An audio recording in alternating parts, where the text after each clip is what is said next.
Fortaleceos en el Señor y en el poder de su fuerza. Vestíos de toda la armadura de Dios para que podáis estar firmes contra las acechanzas del diablo.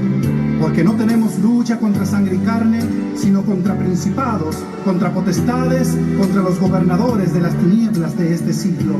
Por tanto, tomad toda la armadura de Dios para que podáis resistir en el día malo y habiendo acabado todo, estar firmes. Estad pues firmes, ceñidos vuestros lomos con la verdad y vestidos con la coraza de justicia y calzados los pies con el apresto del evangelio de la paz. Sobre todo, tomad el escudo de la fe con que podáis apagar todos los dardos de fuego del maligno y tomad el yelmo de la salvación y la espada del Espíritu, que es la palabra de Dios.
Buenas tardes, mis amados hermanos. Le damos gracias a nuestro Dios por ser muy bueno con cada uno de nosotros.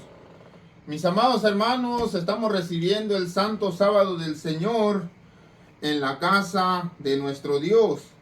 Para nosotros poder recibir este Santo Sábado que inicia, les mando bendiciones, saludos a cada uno de ustedes que nos están mirando por medio de los videos.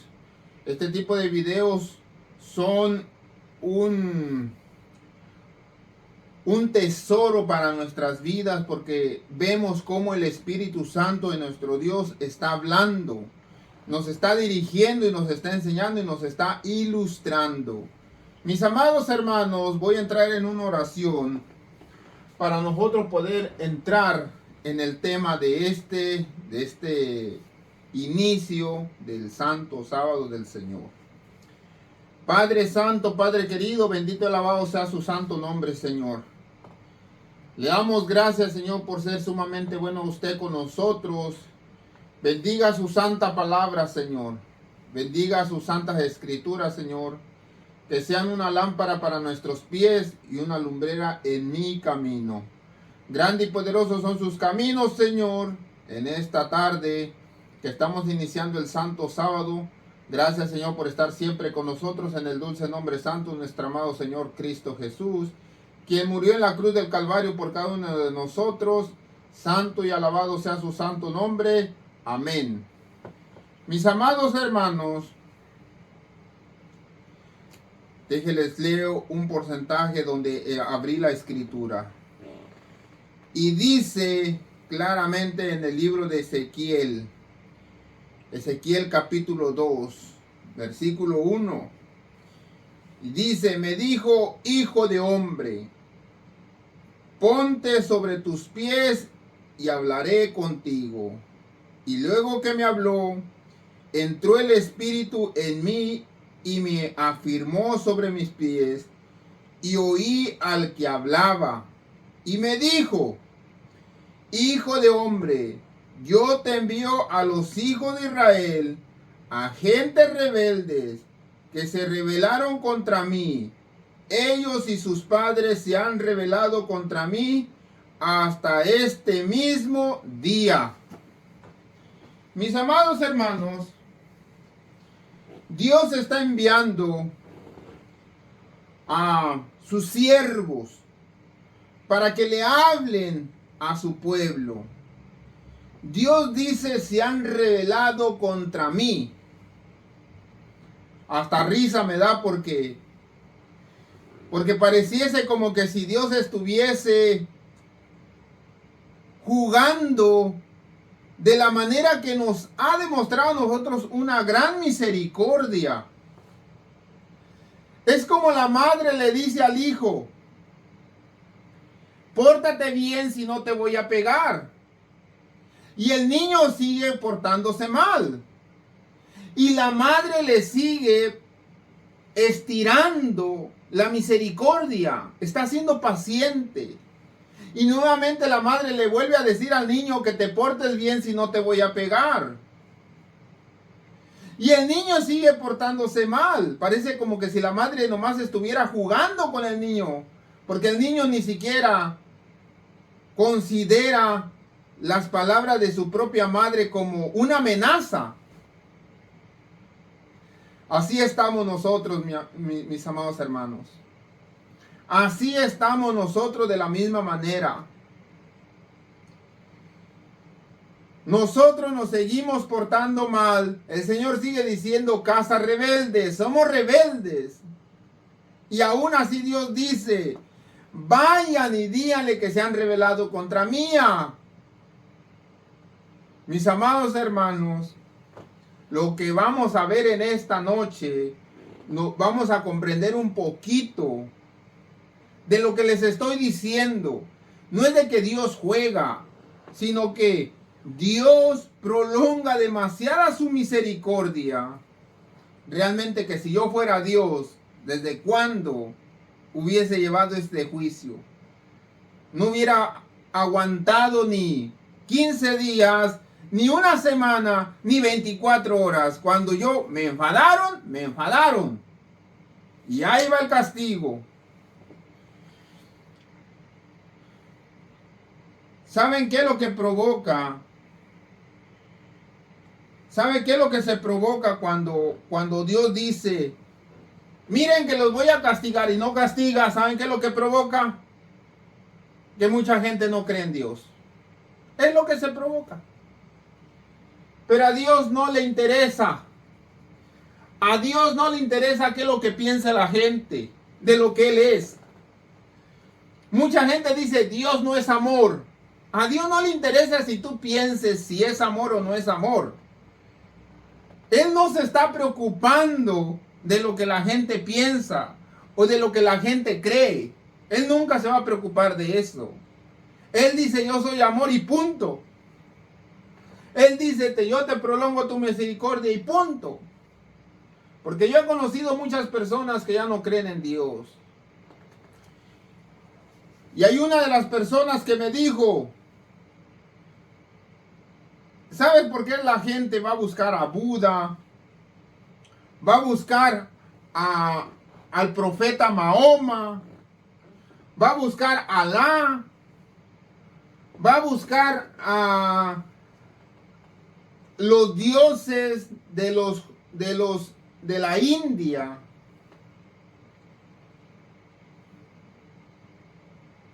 Y yo le pregunto: ¿por qué? Y me dice: porque tu Jesús no es suficiente. Tu Dios no es suficiente. Yo digo: ok. Yo nunca voy a luchar para hacerles cambiar de parecer a la gente que está cerrada, que está cegada. Hay muchas personas que piensan que lo que yo digo o lo que yo hago, lo digo por machista. Lo digo por legalista. Lo digo por ser una persona necia. Muchas personas que piensan eso. Cada cosa que yo hago, cada cosa que yo digo, cada cosa que yo instituyo, lo hago por una cosa, no lo hago nada más cegadamente, creyendo esto, creyendo el otro. No, yo no estoy experimentando con la iglesia. Como muchos pastores empiezan a experimentar con la iglesia. ¿Cómo empiezan a experimentar? Vamos a meterles el Día de la Madre. Vamos a meterle la tradición adentro de la iglesia. Empiezan a experimentar con la iglesia para supuestamente traer más miembros a la iglesia. Y lo que no saben, que en vez de estar metiendo corderos a la iglesia, están metiendo cabritos a la iglesia. Y muchas personas me van a decir, hermano Tadeo, si todos somos cabritos, cuando llegamos a la iglesia nos convertimos en corderos. Pero lo que no saben, que entre todos los cabritos hay satanistas, que nunca, escuchen bien claramente, que nunca van a cambiar su ideología. Nunca van a cambiar su manera de ser, su manera de pensar. Porque estos no son ni corderos y no son ni cabritos. A estos son hijos del diablo, son luciferianos. Y andan con la Biblia bajo el brazo. Y muchos de ellos cargan una sotana y están entre nosotros. Y son los que están dando las conferencias. Son los que están dando las clases del estudio sabático dentro de nuestras escuelas, dentro de nuestras iglesias adventistas. Ellos son luciferianos. Ellos nunca van a cambiar de partido. Nunca. Ellos nunca se van a poner a negociar. De decir, Señor, yo me voy a portar bien y me voy a ir a su bando, Señor. No. Porque ellos ya tienen un derecho, no tienen un izquierdo. Ellos tienen ya una manera de ser. Ellos están entrenados para escuchar todas las verdades y eludirlas, ignorarlas en su mente y en su corazón. Pero bueno, yo quiero que ustedes escuchen y que nosotros aprendamos.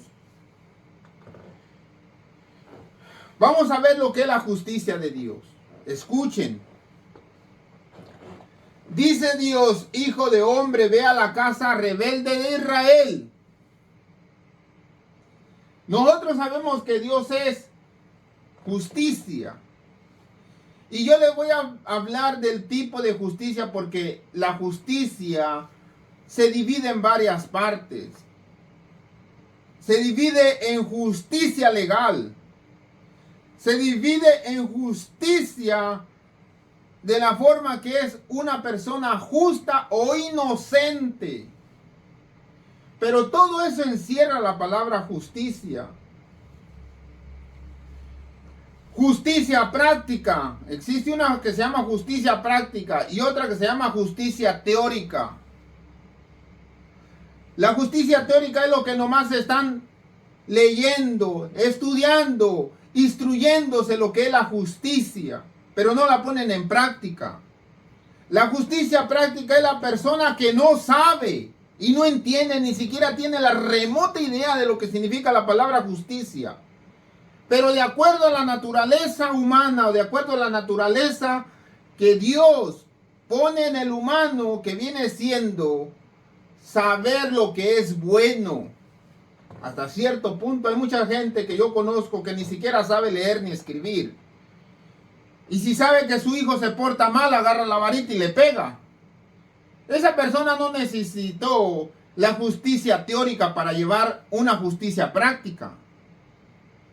Mis amados hermanos, escuchen claramente, nosotros tenemos un Dios sabio. Un Dios que lo sabe, que lo puede, que lo entiende y lo comprende. Este Dios al cual yo vengo predicando en este día de hoy es un Dios lleno de justicia. Y déjenme le digo lo que es la justicia de la que les voy a venir predicando. La justicia de la que yo les vengo predicando en este día es de la persona que si mata a una persona tiene que ir a la cárcel. Tiene que pagar. Que si una persona lo encuentran robando, lo tienen que llevar a la cárcel, tiene que pagar. Que si una persona se pasa con el carro, el semáforo en rojo, tiene que pagar, tiene que ir a la cárcel. A esa es la justicia que yo vengo a enseñarles un poco y que tengamos un poquito de comprensión. Cuando yo hablo de justicia de Dios, hablo que en Ezequiel capítulo 8, versículo 4 dice el Señor: he aquí todas las almas son mías. Como el alma del Padre, así también como el alma del Hijo son mías. Y cualquiera de las dos personas que pecare, esa morirá. Cuando habla de la palabra alma, se está hablando del cuerpo. Dice Dios, ese Señor es mío, su Hijo es mío. Cualquiera de los dos que peque, tiene que morir. ¿Por qué? Porque son míos. Yo con ellos puedo hacer lo que yo quiera. Así es que nadie me tiene que decir qué hacer o qué no hacer con lo que es mío. ¿Entienden, hermanos? Todo el alma, todas las almas o todas las personas le pertenecen a Dios. Ezequiel capítulo 18, versículo 20, lo vuelve a repetir. El alma que peque, la persona que peque, ese tiene que morir. A eso yo le llamo justicia. Adán y Eva pecaron, tienen que morir. Así sucesivamente.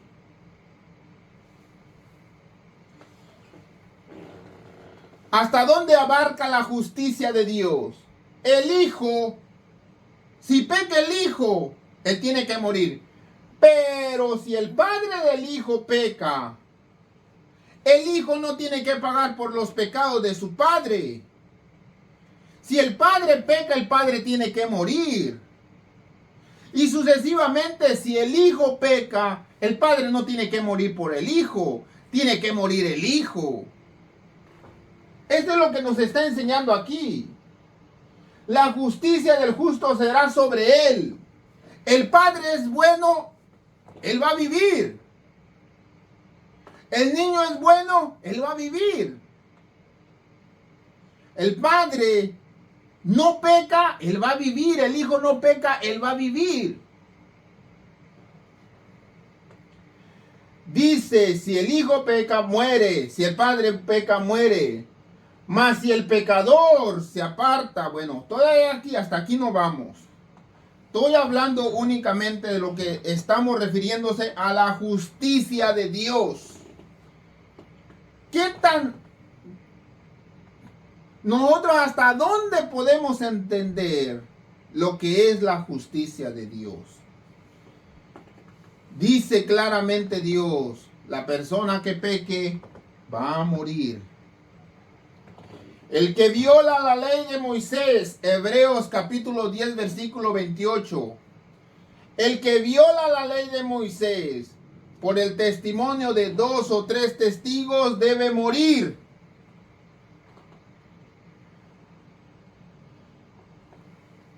Si el hijo viola la ley de Moisés, muere. El padre no lo puede salvar. Y sucesivamente, si el padre viola la ley de Moisés, el padre tiene que morir. El hijo ni la madre, nadie lo puede salvar.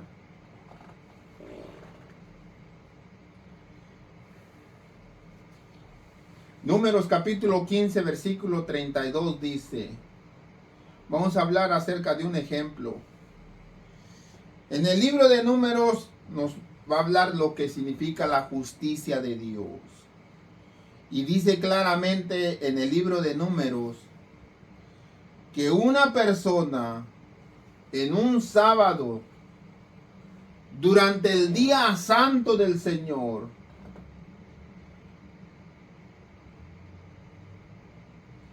durante la estadía del pueblo de Dios en el desierto, un hombre fue sorprendido recogiendo leña, levantando leña en el día sábado. ¿Quiénes lo sorprendieron? Así es que hubo 2 o 3 testigos, lo miraron, lo llevaron ante Moisés y ante Aarón y ante toda la comunidad. El que viola la ley de Moisés debe morir. Pero escuchen, al principio, a la persona que encontraron levantando leña en el día del sábado, lo dejaron detenido porque no sabían qué iban a hacer con él. ¿Pecó? Sí pecó. ¿Pecó? Sí pecó. ¿Qué vamos a hacer con él? Aplicar la justicia de Dios. Y escuchen lo que dice. Números capítulo 15, versículo 32. Sigue diciendo, al principio no sabían qué hacer con él. Solamente lo detuvieron. Porque no estaba claro qué se debía hacer con él. Entonces ellos fueron ante la presencia de Dios al tabernáculo. Ellos fueron y se pararon ahí ante el tabernáculo y pidieron dirección a Dios. ¿Qué debemos hacer con este señor que anduvo levantando leña en el día del sábado? Entonces el Señor dijo a Moisés: este hombre debe de morir. ¿Qué es la justicia de Dios? Que si pecas mueres. Oh, pero si nomás eran unos leñitos en el día sábado, debes de morir. Así es tan severa la justicia de Dios.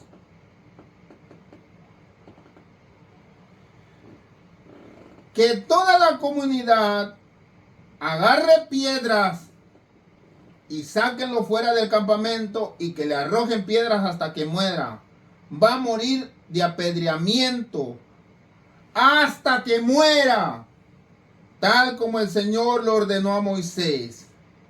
El Señor ordenó a Moisés que dijera a todos los israelitas: ustedes y todos sus descendientes deberán confeccionarse flecos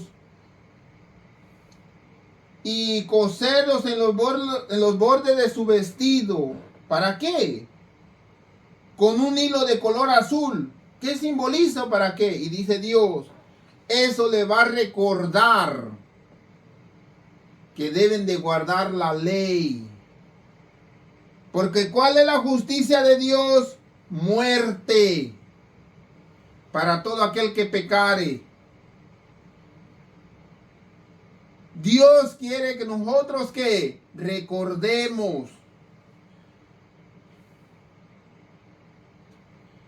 Mis amados hermanos, ¿hasta dónde abarca la justicia de Dios? Que si pecas debes de morir.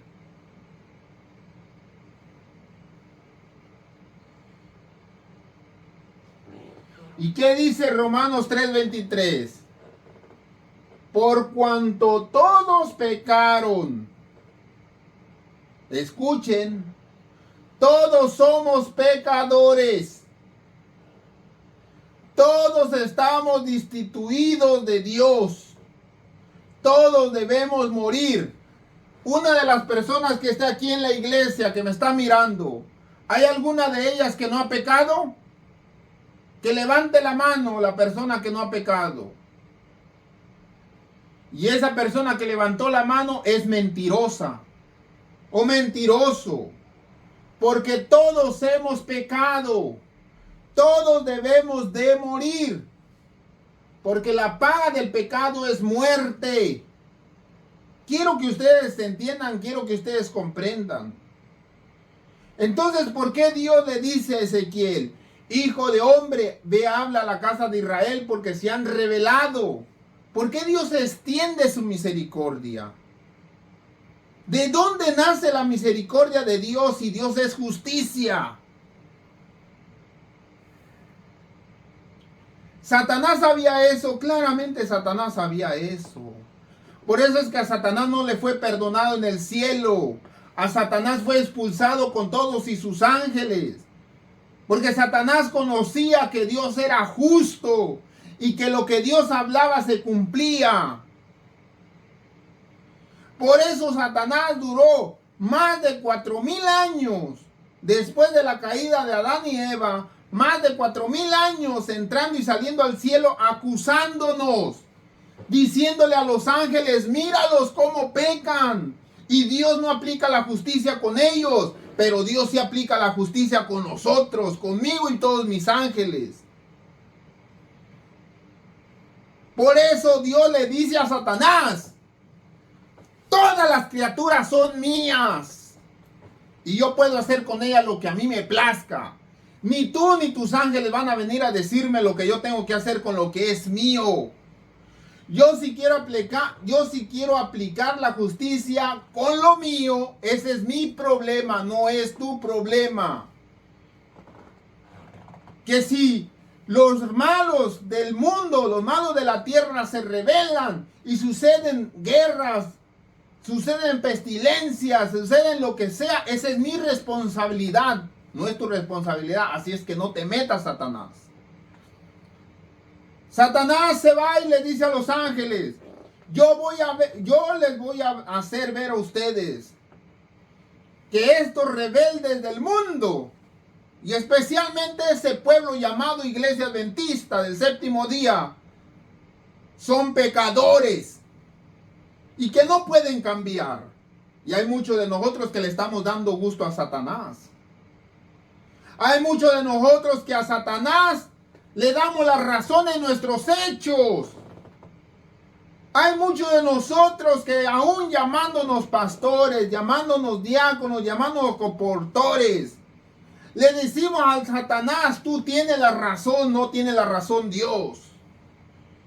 Hay muchos de nosotros que decimos que Dios y Jesucristo no son suficientes.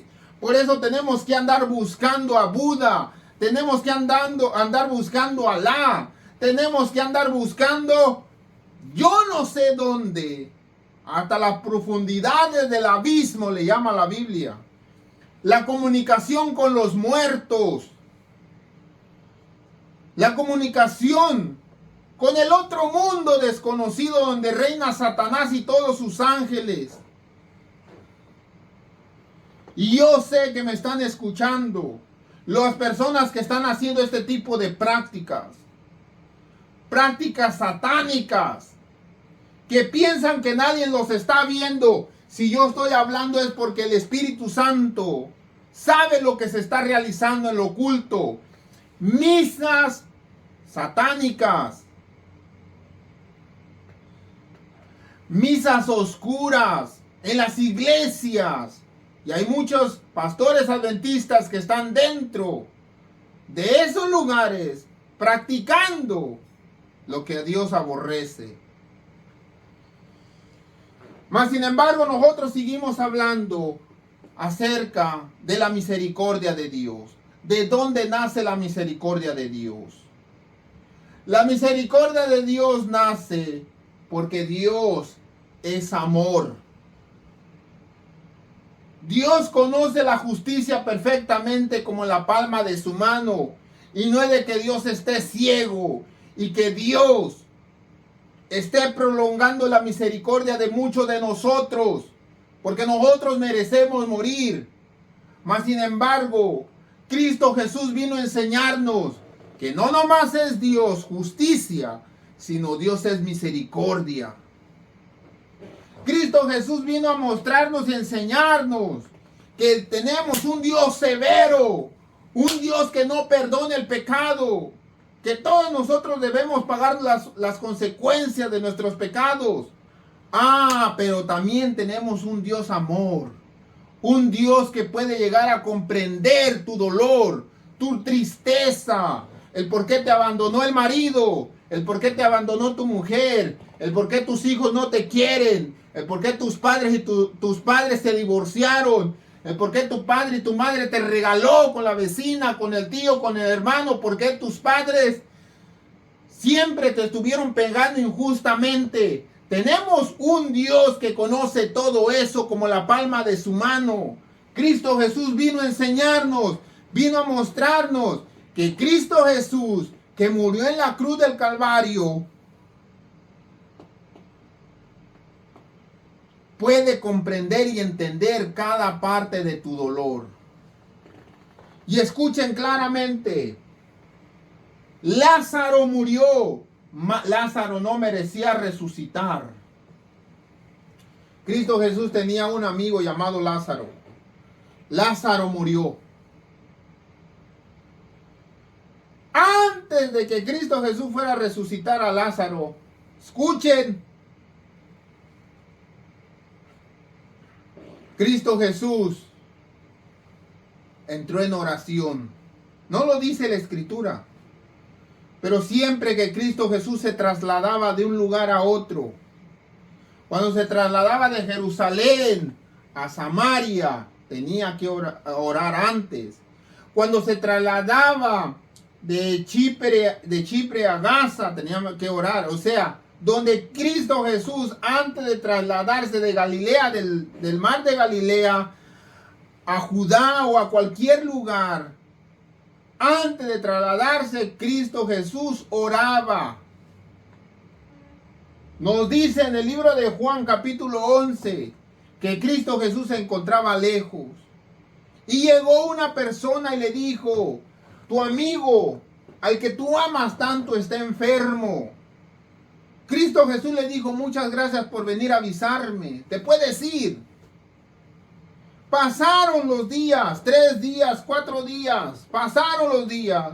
Cristo Jesús le dice a sus discípulos: vamos, porque es necesario. Pero antes de que Cristo Jesús diga vamos, es porque Cristo Jesús ya había orado.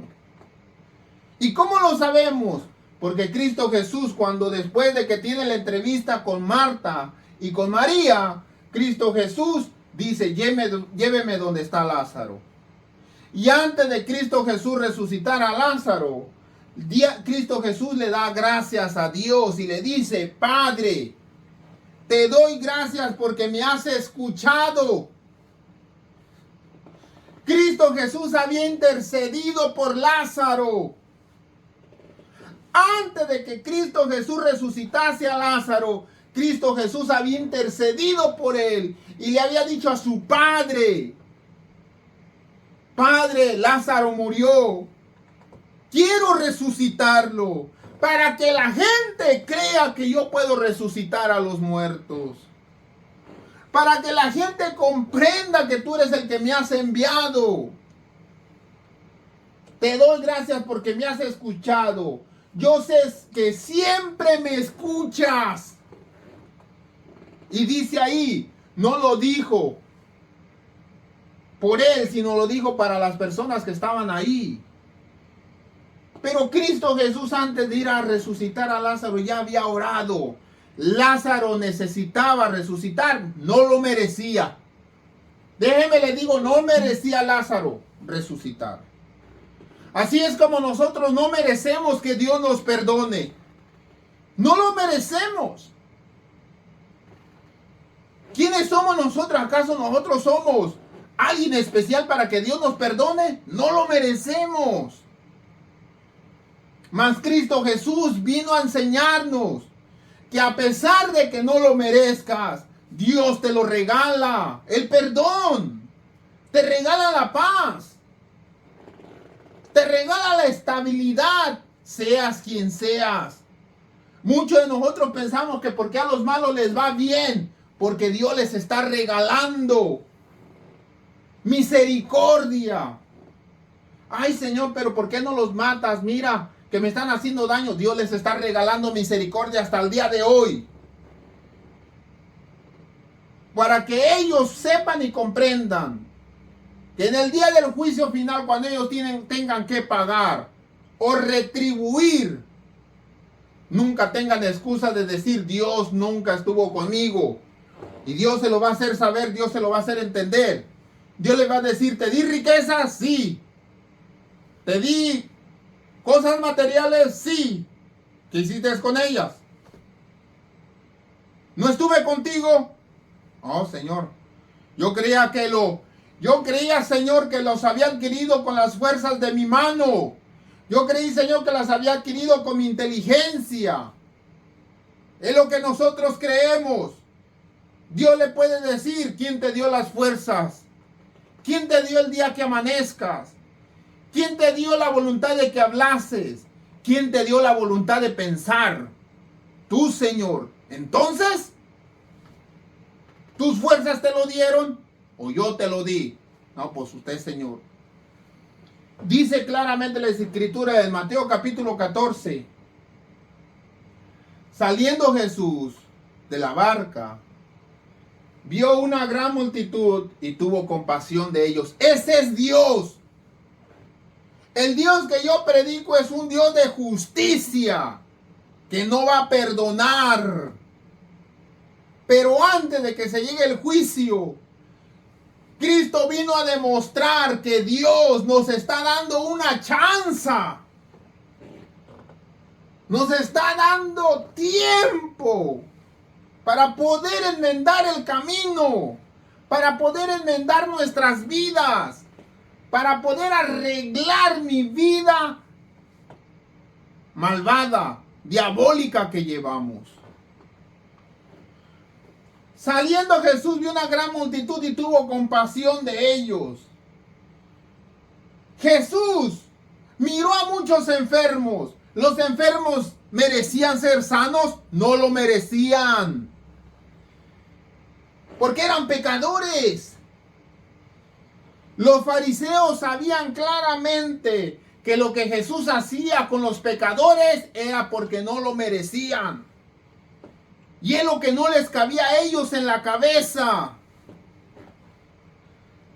Así mismamente, o de la misma manera, hay muchas personas que piensan que nosotros, por ser una iglesia, nosotros no tenemos derecho de tener la Biblia.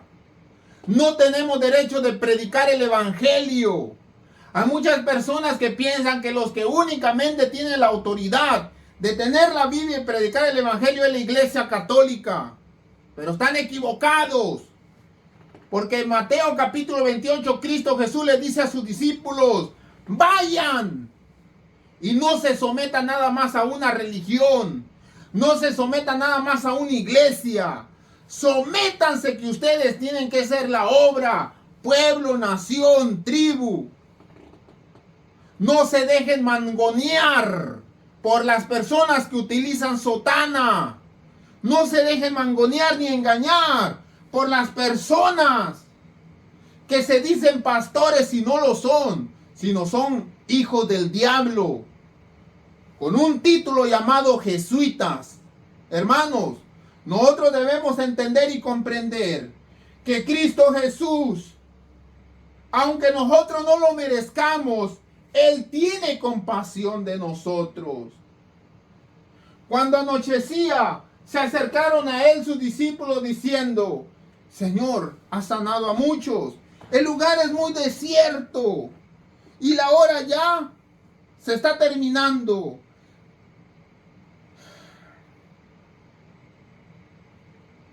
Le dicen: despídelos, que se vayan a sus casas a comer. Jesús les dijo: no tiene necesidad de irse. Ustedes denle de comer. Y ellos dijeron: no tenemos aquí sino 5 panes y 2 peces. Y Jesús les dijo: ¿no tiene nada para darle ustedes? Ustedes son mis discípulos y no tienen nada para darles a esta pobre. Señor, no tenemos nada. Cristo Jesús enseñándoles, dándoles una cátedra maestra de que Cristo Jesús les estaba dando la sanidad de sus cuerpos enfermos.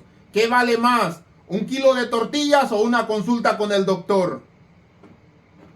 ¿Qué vale más? ¿Un plato de frijoles o pagar una operación de pierna, brazo, torso, de lo que sea en un hospital? ¿Qué vale más? Cristo Jesús le dice a sus discípulos: yo ya hice lo que costaba más, lo que vale más. ¿Voy a creer que ustedes no puedan darles de comer? No tenemos. ¿Qué es lo que traen? 5 panes y 2 peces. Es como la persona que viene y le preguntan: trae todo lo que tengas para la cooperación de la iglesia. Ahí nomás van con unos miserables. ¿Cuántos pesos cuando tienen mucho dinero allá guardado? Vale más decir, no tengo nada de dinero, pero tengo 2 manos, tengo 2 pies, en lo que yo pueda ayudar. Díganme, ¿quieren que les barra la iglesia? ¿Quieren que les mueva las sillas? ¿Quieren que les cuide a los niños? Eso vale más que el dinero. Cristo Jesús puede prosperar tu trabajo. Cristo Jesús puede prosperar más tus ideas. Siempre y cuando lo pongas en las manos de Él. ¿Qué dijeron los discípulos? Tenemos 5 panes y 2 peces. Es como decir, tengo una mano con 2 dedos en la otra. Cristo Jesús dijo, tráigamelo que yo los voy a hacer prosperar. Yo no voy a dar el pan. ¿Quién va a dar el pan? El que reina en el cielo. Él va a dar el pan. Él va a dar la comida. ¿Qué es lo que tengo que hacer? Agradecer, Señor. Agradecer. Ser agradecidos. Pero nosotros somos más que mal agradecidos. ¿Por qué esperamos de las demás personas cuando nosotros podemos hacerlo? ¿Acaso no te sientes capaz? ¿Por qué tú tienes que esperar? ¡Oh! Hoy no se va a presentar el orador del viernes. Vamos a buscar a fulano de tal, a mengana, a sutana. Que ellos lo den. ¿Que tú no tienes 2 manos y 2 pies, una boca y ojos? ¿Qué tienen ellos que tú no lo tengas? Oh, hermano, es que ellos son súper santos. ¿Acaso Dios a ti tampoco no te llamó a la santidad? ¿Cuánto tiempo pasas en el TikTok? ¿Cuánto tiempo pasas en el Facebook? De ponerte 1 hora, 2 horas a estudiar tu Biblia. ¿Qué tal si el día de mañana viene un huracán y te encuentras debajo de una casa? Y ahí te encuentras a 5 personas que ni siquiera conoces y que necesitan esperanzas y fuerzas para poder estar ahí. Oh, vamos por fulanito, por menganito, por sutanito. Vamos. Si estás atrapado, para que ellos vengan a hablarles a ellos. No, hermanos. No seamos ingratos. No dejemos el trabajo de los demás. No dejes que los demás hagan tu trabajo. No dejes que los demás hagan lo que a ti te corresponde. Porque no. ¿Qué estás haciendo en la iglesia? ¿Perdiendo el tiempo? No, mis amados hermanos. Cristo Jesús les dijo, denles de comer. Ellos dijeron, no tenemos 5 dedos y 5 dedos en una mano y 2 dedos en la otra. Tráiganlo con eso, dándole gracias a Dios. Dios va a prosperar. Tráiganlos. Entonces en el 19, entonces mandó a la gente que se recostase sobre la hierba, tomando los 5 dedos y los 5 dedos de la mano derecha y los 2 dedos de la mano izquierda. Levantando los ojos al cielo, bendijo, partió y dio los panes a los discípulos, y los discípulos a la multitud. Comieron todos, se saciaron, recogieron lo que sobró de los pedazos, 12 cestas llenas, y lo que comieron fueron como 5,000 hombres, sin contar las mujeres y los niños. Les pregunto, ¿quién dio de comer? ¿Quién? Dios. Porque ni siquiera los discípulos pudieron hacer eso. Cristo Jesús había hecho la mayor parte. Eso es la misericordia de Dios a quien no se lo merece. Esa es la misericordia de Dios a ti. A ti, madrecita, a ti, padrecito, a ti, hermano, hermana, que me estás escuchando, que no te lo mereces. Aún siendo malo, Dios te dio hijos. Aún siendo malo y aunque no te lo merezcas, Dios te dio hijas. Dios te da la licencia de levantarte. Aunque no te lo merezcas, Dios te da la licencia de hablar. A eso yo le estoy hablando. La justicia de Dios es que mueras. Esa es la justicia de Dios. Pero la misericordia de Dios en Cristo Jesús es darte sin que tú no lo merezcas. Enseguida Jesús hizo a sus discípulos entrar en la barca e ir delante de él a la otra ribera. Entre tanto que le despedía a la multitud, entre tanto que él le decía a la multitud, nos vemos. Los discípulos se fueron en la barca. Despedida a la multitud, subió al monte a orar aparte. Cuando llegó la noche estaba ahí solo. Ya la barca estaba en medio del mar.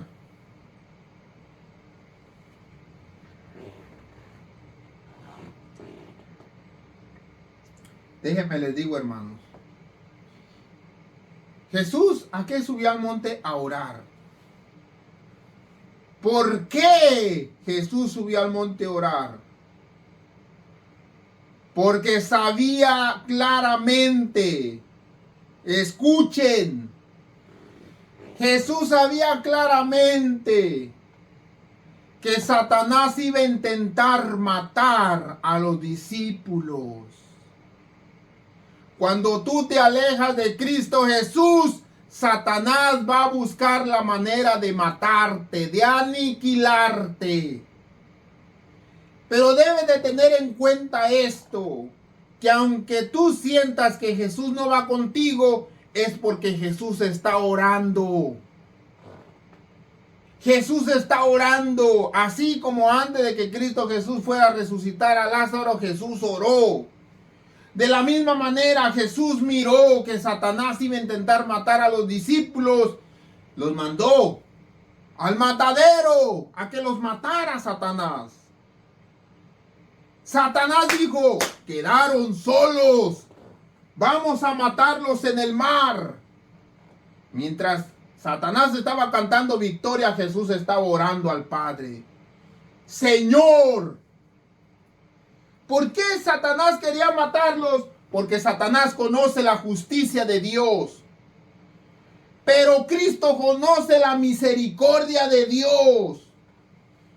Jesús está orando en el monte, pidiendo por la vida de sus discípulos. Hermano, ¿y por qué no lo dice eso la Biblia? No lo dice la Biblia porque aquellas personas que saben cómo es el ataque de Satanás en sus vidas y cómo han luchado en contra de Satanás y sus huestes angelicales, saben claramente cómo trabaja Satanás. Nosotros debemos llevar un pie delante de Satanás. Porque si no llevamos un pie delante de Satanás, Satanás va a venir y nos va a hacer trizas. Mis amados hermanos, a eso es a lo que Dios nos está preparando hoy. A que antes de que Satanás actúe, tú ya lo sepas. Los profetas lo sabían, los profetas lo sabían. Pablo sabía antes de ser muerto que Satanás iba a buscar Satanás iba a buscar la manera a las personas para matarlo. Sabía. Dios se lo advirtió. Así sucesivamente todos los que han muerto saben que Satanás va a buscar la manera de matarte, porque Dios te avisa. Entonces Satanás empieza en la barca, estaba en el medio, a levantar las olas, a arreciar el viento. ¿En qué hora? En la cuarta hora, a las 3 de la mañana. La cuarta vigilia empieza a las 3 de la mañana. La hora de Satanás. La hora más oscura de 3 a 6 de la mañana es la hora más oscura. En la hora de Satanás, las 3 de la mañana, Satanás intenta matar los discípulos. Satanás dijo, ahora sí ni Cristo Jesús los va a ayudar. porque están en medio del mar. Y Cristo Jesús necesita una barca para poder venir a salvarlos. Pero lo que no sabe Satanás, que tenemos a un Dios, tenemos a un Cristo que camina sobre las aguas, sobre el fuego, sobre el hielo, sobre todo lo que le ponga. Para Cristo Jesús no existe ventana, no existe puerta, no existe casa, no existe pared, no existe obstáculos.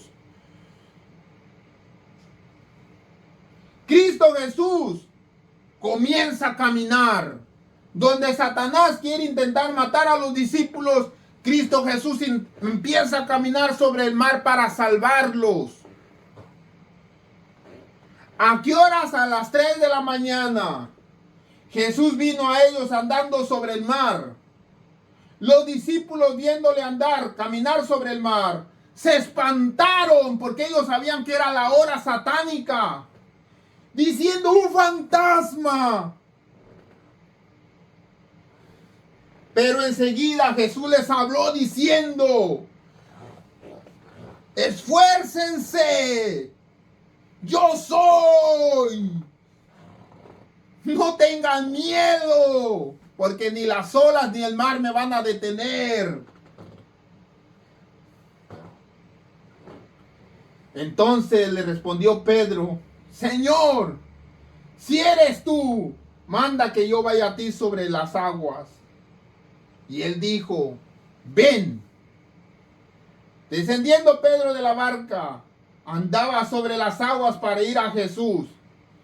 Eso es la capacitación de un obrero que se está preparando para hacer el trabajo que Dios le está designando. Todos somos Pedro, preparándonos. Te hablan por teléfono: fíjate que aquí hay una persona que está endemoniada. No tengo carro, no tengo autobús, no tengo avión. ¿Cómo voy? Hay que se muera. Mas sin embargo, los que están preparados hablan y dicen: ponle en voz alta, porque desde aquí en el nombre de Cristo Jesús pelearé en oración para que Cristo Jesús venga a rescatarlo. La fe mueve montañas. La fe saca demonios. La fe sana enfermos. Le dice: ven. Ahí va Pedro, caminando.